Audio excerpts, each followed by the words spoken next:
to the metal when the lane moving fast.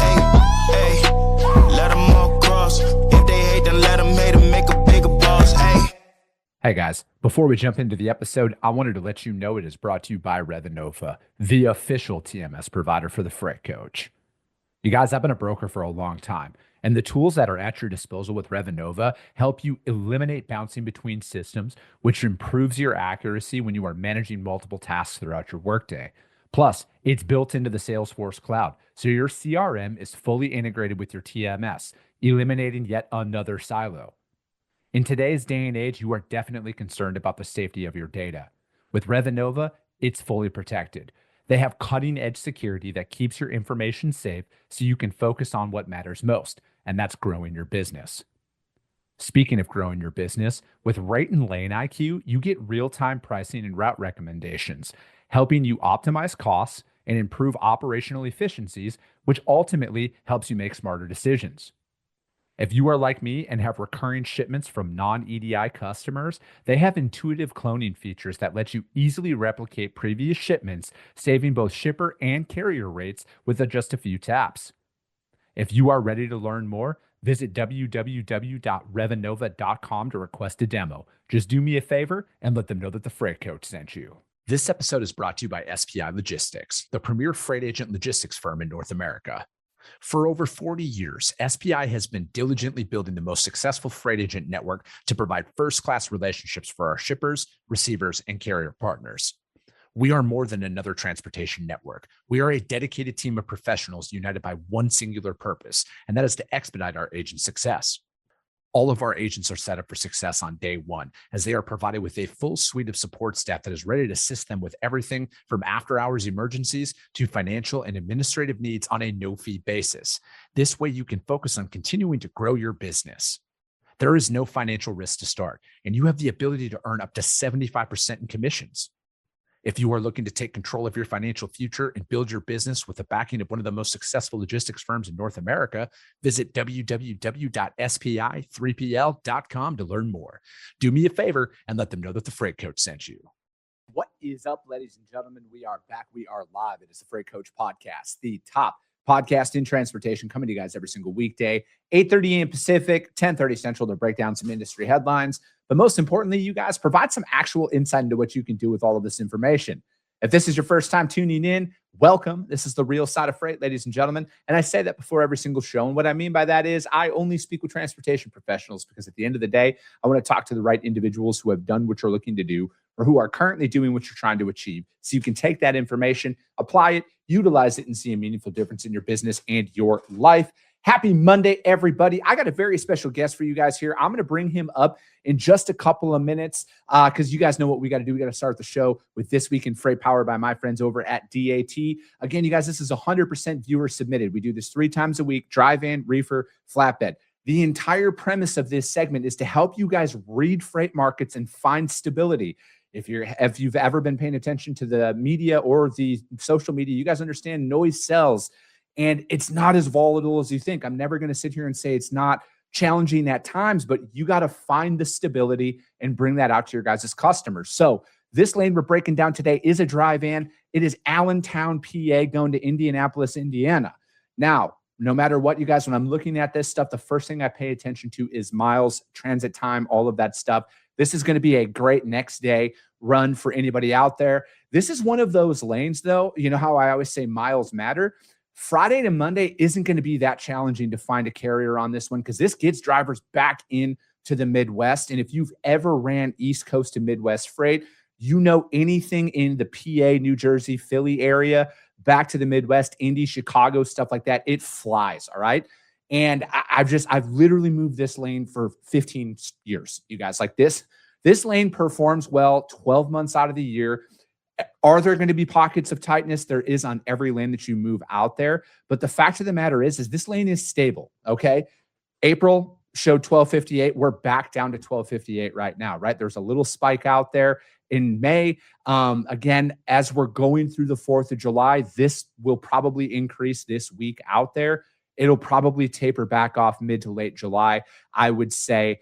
But, you know, again, you guys, it's stable, okay? And that's what you need to find. You need to find that stable price to bring out there to your customers. Now, is there going to be times where you're going to break even on this lane or maybe lose money on this lane to service the account?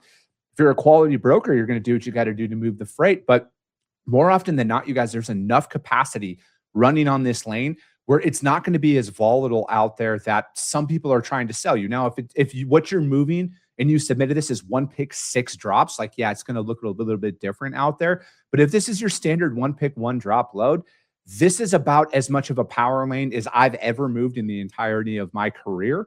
And I think this is a very solid one for you to get into. And I would be very, very confident in keeping my rate the same, albeit this week during the holiday and next week during the holiday, there's going to be some volatility. There's going to be increased rates, but that happens all the time. And we need to understand that better as a broker community, that like markets change and it's not just always going to be easy for us, but you got to look out on this stuff. Look at this lane performance. And again, this time next year, I guarantee if you go back and look at this, it's going to show very similar peaks, okay? Because that's what we're looking for. Where is the spike? Okay, like where's the spike in the rates out there? Is there seasonality associated with this lane? And this one in particular, I've never really seen a seasonality of it. It's kind of just been excess capacity to get people back into the Midwest. But is that going to be every single load you move? No, it's not. But again, stable pricing, consistent capacity. As a broker, that's what your customers and your carriers expect out of you, and you can find that. This is one of those lanes, though. I would triple down on it if I was moving it, like the one who submitted this into me. So again, pay attention to that outside of this week and next week. This lane is stable, and those stability markers, just a quick recap on what I look for is that $200 price variance. All right, 13 to 1500. That's a range. If it falls in that, that's the stabilization point I personally utilize when I'm out there trying to assess these lanes for my customers. But that's going to be it, you guys, for the Drive Ins. That's This Week in Freight, powered by my friends over at DAT. And again, if you want your lane broken down on the show, all I need you to do is email my team, podcast@thefreightcoach.com, and we'll break it down for you. Now, let's get in, you guys. I always say, I love having founders come on the show. I love having entrepreneurs come on the show because selfishly, I just love to learn from individuals who are 10 years down the road, further than I am, to help learn from a lot of these things. So with that being said, I'd like to welcome my good friend, Mr. Lance Healy, back on the show. Lance, thank you so much for taking the time to join me. Dude, my pleasure, Chris. Always a good time, man. Thanks for letting me hang out. No, dude, it's been a while. And, you know, I think when the last time you came on, you were just starting your new venture, or you were thinking about starting it, I think, at that time, because, you know, you, ever since we've met, you've been all LTL, right? Like it's been all LTL for the most part. And, you know, this newest venture, you're kind of diving back in there, man. So what's going on in your world here? So chronic entrepreneur. I'm pretty unemployable. So like, you know, let's go start something else. A couple of years ago, got together with a couple of guys and we're like, you know, everybody puts a scorecard on the carriers. Why can't we scorecard the shippers? And so really that's what I've spent the last couple of years working on, working with LTL carriers, defining, you know, what the algorithm, what the math is, you know, what are the important factors, how they should be weighted, et cetera. And then we built the technology, and now we're starting to onboard shippers and 3PLs. You know, and to get scorecards on the shippers, and it all has to be shipper initiated. It's just kind of like an LOA, so the carriers don't get in trouble to release the data. I mean, it's fantastic. We get to, you know, dwell time, days to pay, damage claims as a percentage, accessorials at location, you know, all these things you wish you knew about a shipper before you went and picked up, you know, or delivered, you know. No, that's the thing. And I think it's almost, for me, that would be priceless information to know before you even start prospecting somebody, right? Like it's, you know, new business is great when you're prospecting, and then you find out it's like, you know, I look at it like this, man, they're a prospect until they can pay you. And, you know, that's the thing is I've been in that situation though. And I'm sure you have too, right? Where it's like, hey, you onboard a customer, it's gangbuster business, and then they don't pay. And then you got to get your lawyer. Like it's nuts, but it's like, it's wild. And that's the information though, that I wish you could know before you even start prospecting. Yeah. And the idea of it, like, I'm not that creative, right? So we just look at the banks, right? Banks could all come together and create a credit score, like a FICO score, right? And we're all slaves to our credit scores because we know it's going to get us better pricing. Yeah. Well, why can't we do that in freight? Same concept. And so, 780, good, 430, bad, that kind of thing. But the idea around it is we've got the ability to now track a history, and as shippers want to get scores because they're actually, they're kind of surprised at this sometimes. They're like, oh, we're already a shipper of choice. And I'm like, oh, aren't you pretty? Yeah. You are half of every transaction. So it's either inbound for somewhere or it's going to a customer, but you are financially responsible and accountable for either side of that transaction, not just your docs. And so so there's blind spots, right? So, and they don't, they're like, you're absolutely right. And so we give them that visibility so they can now be a network of choice, not just a shipper of choice. And that's really the idea around it. Yeah. No, I think that I like, if I'm looking out a couple of years here, Lance, I think that's going to be the expectation. Because it's like, I look at it, as, again, I don't own trucks. So like, this is just what I know from the people who do own trucks. My dad was a driver. He always had this saying, if my wheels ain't turning, I ain't earning. Yeah. And I look at with the technology that you have here, I personally think a forced ranking system of shippers is going to be the norm out there because, again, look at the lane we were breaking down today, Allentown, PA, Indianapolis, Indiana. If you're a driver and you're looking at two loads, and again, I'm not advocating for cheap freight, you guys, but for context, if there's shipper A, where they have an hour load time, hour unload time at the shipper and the receiver, and it pays $1,200, for example. Yeah. And then there's a shipper B that pays, say they pay $1,500, but there's a likelihood that you're going to get held up for 7 hours at there and then another 6 hours at the receiver.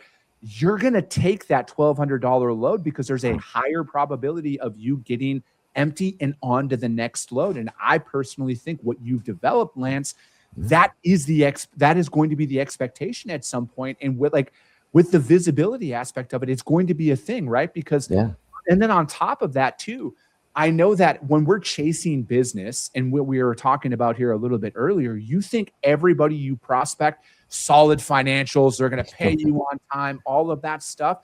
How many carriers get into a situation where they're running up 6-figure tabs with some of these shippers and then they're not getting paid, right? So I think that, to me, this is that level up factor that the industry needs, right? Because if you're a manufacturer out there, they need to know this stuff, right? How many of these guys are like, hey, we have 5 competitors within 50 miles of us. Why would our customers buy from us when our operations suck? Right. Yeah. And it's just that element of accountability. And for a lot of shippers and 3PLs, they can get kind of that litmus of, okay, here's where I need to work on it. Or, they can say for your vendors, hey, if you're not above at least a 500, you're affecting my rates. So I'm going to charge you a surcharge until you get your act together and become a better, a partner for that. Because there's probably with every shipper and even every broker in their book of business, they've got 5-10% of those locations that they should be kicked off their tariff immediately, right? It's like you are dragging all of my negotiating skills down because I'm dragging you with me. Just put them on Freight Collect. Yeah, I look at with where things are. I try not to I pay attention to current events, Lance, a lot for this show, but I also don't want to dwell in it because if it's here, it's already old. What next? How do we get prepared for the next wave that's coming in? And do you think, when you're talking to shippers, right? Because you said hey, they have to are a lot of them unaware of their operations because there is that natural disconnect between the boardroom and the docks? Oh, huge. And there's really, okay, so most shippers, I'm going to say this broad statement, but most shippers at a C-suite barely understand transportation at all, right? It's rare, but then to break it down further and say, hey, can you spell LTL? In the boardroom, it's sort of, but everybody can understand a score. So really, for traffic managers that really do understand this deeply, but it just doesn't translate to the board level. Like, oh, why aren't we getting pricing? Well, our score's a 400. Oh wait, what do we have to do to get our score up? Well, here, like, we'll show you everything you have to do to get your score up. That's how you engage. So we're really hoping it can bridge some of that conversation from the really good knowledge base on the docks and the transportation managers up to the boardroom to just have an easier conversation, kick it off that way. Yeah. And, you also look at the downstream effect of it, right? Are they delivering their product into a facility that does chargebacks if you're late? And it's like, and then it originates at their dock. And, again, you look at every major grocery retailer that is out there, you get fined if you're late, and then if it misses the must arrive by date, like, you got to go through a huge process. And, truck was the wrong color. Dude, yeah, no, it's just no, but it's like operational inefficiencies on the dock level if it delays the shipment at all. Like, your line haul rate might be more expensive, but then the accessorials after the fact come through, and that's eating into your profit margin as well. On top of that, 100%. So that's the idea. What we're trying to achieve there. We're just signing up, shippers and some 3PLs now.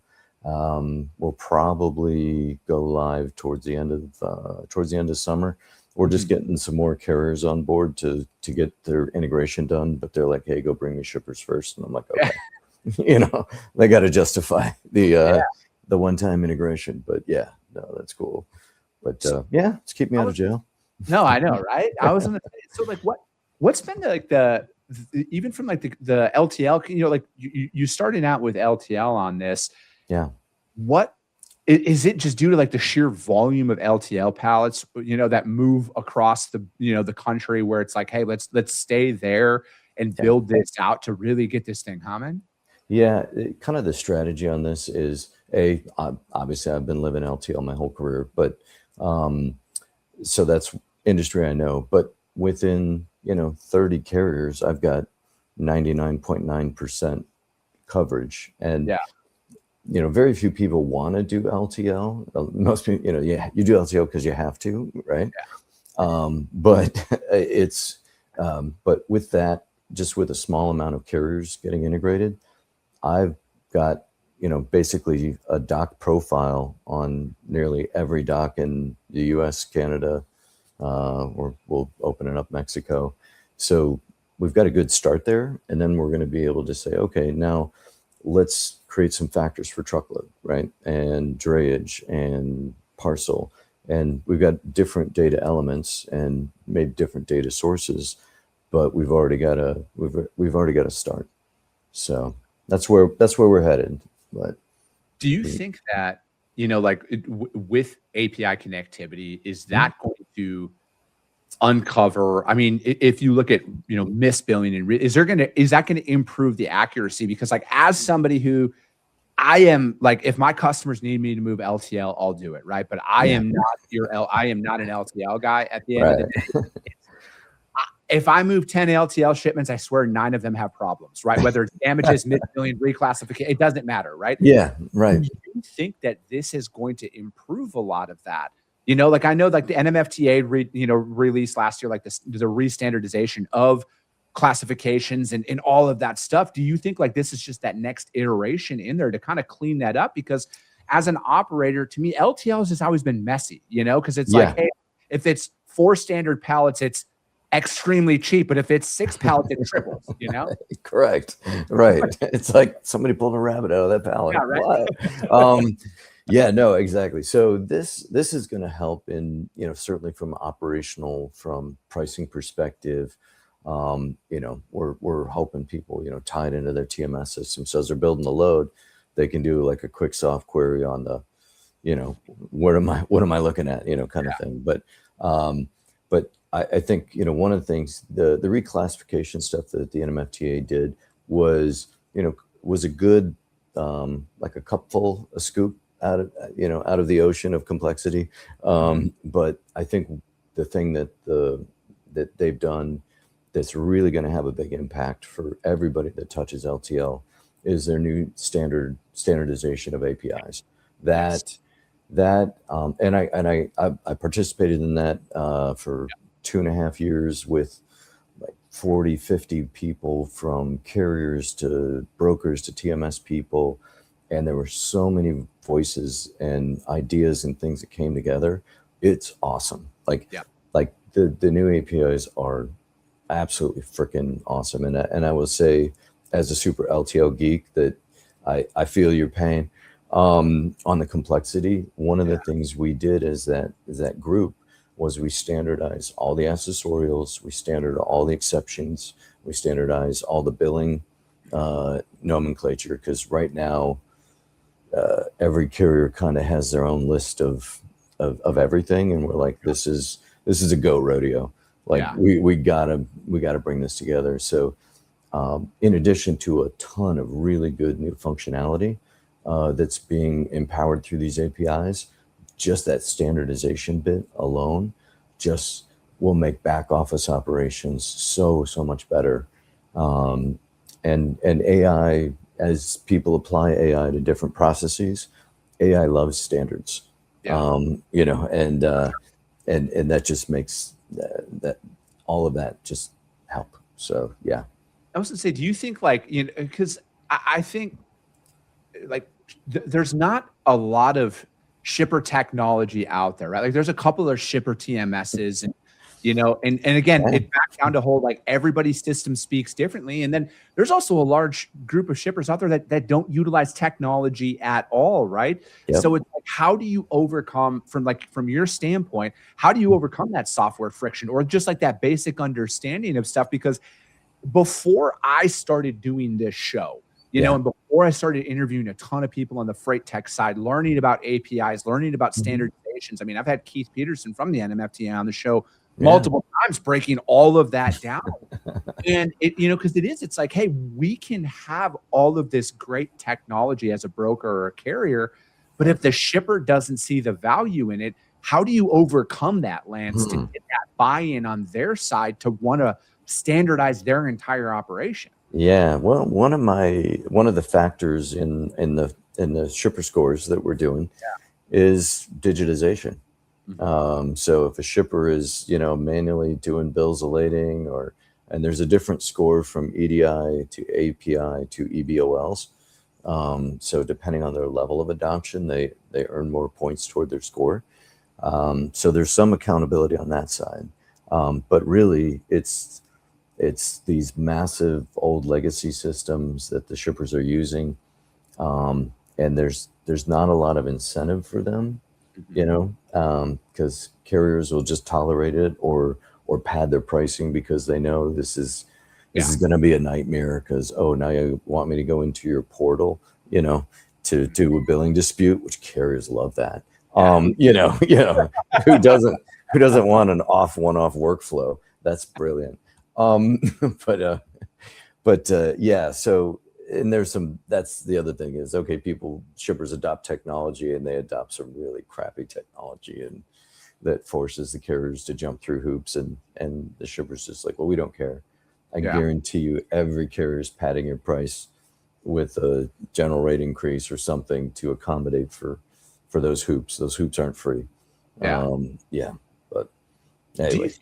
I was gonna say, do you think something like this changes? Because like I've always thought, again, I'm not an LTL guy, so I want to be very, very clear about that. But like I look at how it's done, and I personally think, as a carrier or technology, that has the highest upside of any mode that is out there, because like I look at again, back to the pricing variances, right? Like, hey, why is 4 pallets this, but like why is 6 pallets triple that?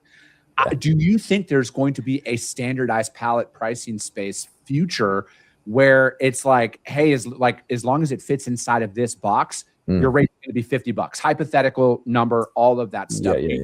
Technology and operational advancements, do you think that lowers the cost of LTL down to a point, because it's like, if I look at it, it's kind of like LTL and intermodal to me are the hardest segments to break into from like a carrier. You don't see a ton of new LTL carriers coming up. You're definitely not seeing it on the rail at all. There is no new train companies out there to move. So it's like, does that create a potential stronghold on pricing where there isn't a change coming in the future? Or do you think with technology and like optimizing that entire like operation, it's going to actually bring the cost of LTL down and make it even more competitive? I don't think it's going to help on pricing. And I think that is really because there won't be any kind of standardization of pricing. Every LTL carrier kind of has their own network and their footprint and where they have customers, where they have terminals. When freight was regulated, and LTL was regulated, it was set pricing. So you had to charge the same. That existed up until 1980 and when it was deregulated. And I wasn't in the business when that happened. I was alive, but I wasn't in the business. So once that deregulation happened, everybody could put their terminals anywhere they wanted. And so pricing is very divergent, very dependent on each carrier and their operations. And that's good, because then you can really find, by working with different carriers, you can really find who's the strength on each shipment, rather than just saying, okay, I'm gonna use one national carrier for everything. That's a really bad idea. Yeah. So, yeah. No, it's, I look at it because it's like, I see a lot of different things coming in, here all the time through, into the industry. This is more of like a generalized statement, right? Where it's like, you see a lot of new technology. I'm not saying autonomous trucks isn't going to be a thing. It's going to be inevitably at some scale. I don't know if it's going to be completely driverless. I could see it more of an airline adoption style thing where, like, let's be honest, planes have been flying themselves for quite some time, but nobody's getting onto, at least I'm not getting onto a plane unless there's two pilots in the cockpit. Right. I could see more of an autonomous trucking where there's still drivers behind the wheel, but it's just not going to be. But again, I don't know. Go ahead. No, I was going to say, I think we'll see it in like platooning and dedicated lanes, so like a dedicated highway lane, because most of the autonomous accidents are caused by humans, cutting off drivers, doing everything that, we humans do, just being an ass. So I see really good, clean applications like platoon trucks where there may be a driver on the front one, and they're autonomously connected on that side. That'd keep, people relatively safe on major highway corridors, that kind of stuff. That could happen. I think we'll see a lot more autonomous stuff inside of warehouses or inside of yards and cross-docking stuff before we see it on the open road. So that's where I'm at with it, right? Because like I look at with a lot of these, like look at all the port pulls, right? How many are they going to automate that? Now I know the longshoremen and Teamsters hate hearing this out there, but you look at that first couple of moves, right? Or how many LTL carriers have multiple terminals in a city, and it's like, is there some way to pull those empties out of docks and do yard repositionings to keep the freight flow moving, right? Like I see it kind of starting there. And again, it's like, but then ultimately though, if you look at, internal inside of the warehouse, is that going to improve LTL operations? I mean, how many times in your career have you dealt with lost pallets, or it was loaded onto the wrong trailer and then it ended up in, like, is that going to improve accuracy, where again, that's going to keep the cost down even for the at the carriers at that point? It's going to improve their operations. Yeah, no doubt about it. And there's already carriers experimenting with autonomous. So you get less damage. They can work 24 hours a day. They're not calling in sick. All of that fun stuff. You don't really have to do much training and that kind of thing. But that technology will continue to evolve and improve very, very aggressively. You're still going to have really good guys that understand, okay, I got to move some of this stuff quick, and the autonomous stuff, just for safety, doesn't move that fast.